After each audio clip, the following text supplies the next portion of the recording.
Hi everyone, welcome to the show. I'm Amy. And I'm Sarah, and today we're going to be discussing The Best of All by Karla Sorensen. The first few minutes we're going to do a brief review of this story without any spoilers, then we are going to shift into a deeper book discussion that's going to include plenty of spoilers, but don't worry, as always, we're going to let you know before we do shift into that deeper book discussion. That's right. So before we jump in, Amy, tell us a little bit of what we can expect from this story.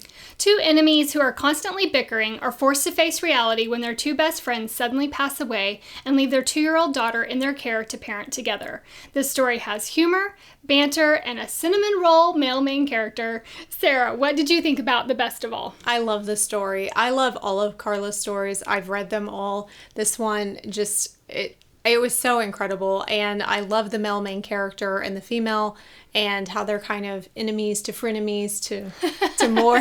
And it just, I don't know, the story was so beautiful. And this was my first story that I've read by Karla, and I absolutely loved it. I loved the male main character's ooey gooiness inside. He's got this tough exterior and presents this one facade, but really inside, of course, he's a cinnamon roll. I know. I loved it so much. I know. She's the best.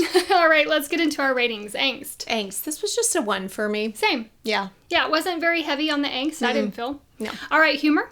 Humor. It's like a 1.25. I did 1.75. There is a scene particular that I laughed out loud so hard and so long. It was fabulous, and I want to talk about it in the deeper discussion.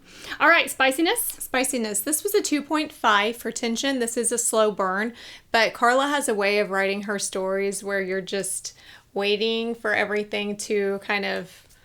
I was a little under you. I did 1.75. It is definitely a slow burn. And then when it hits, it hits. It hits. But there's so much tension. Yes.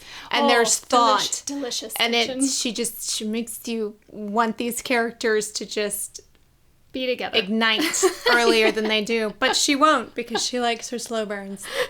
All right. Tears. This was a 1.5 for me because of what it...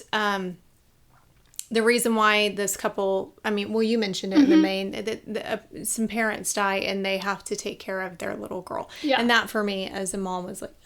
Yeah, I did 1 out of 5. It's not so much that they're crying scenes or anything like that. It's not throughout the story. It's in fact, it's right at the top of the story. Yeah, just the sadness of it. All right, overall. This was a 5. I did 4.5. It was so good. It was so good. I also want to make mention of the fact that I did listen to the audiobook of this story, and the actors in the audiobook were just phenomenal. So good. I feel like the performance of that deserves a 5. I agree. Phenomenal. So if you prefer audiobooks, definitely check this one out because it was a great one. But if you don't like that, then I think it's a great story. I did it both. I did audio, and then when I couldn't do, if I couldn't do the book, I would listen to the audio, because when I read a Karla book, I just have to read and read and read and read and read. And the male main character is British, so having that as an audiobook was just chef's kiss. So good. So good. All right, that concludes a spoiler-free quick review of the story. Now we're going to move on to that deeper discussion. If you would like to continue on with us on that, simply click the link below or open any podcast platform and simply search Postbook Depression. We would love to connect with you on social media. You can find us on Instagram at Postbook Depression Podcast, on Facebook in our Postbook Depression discussion group, and you can also email us at postbookdepressionpodcast@gmail.com.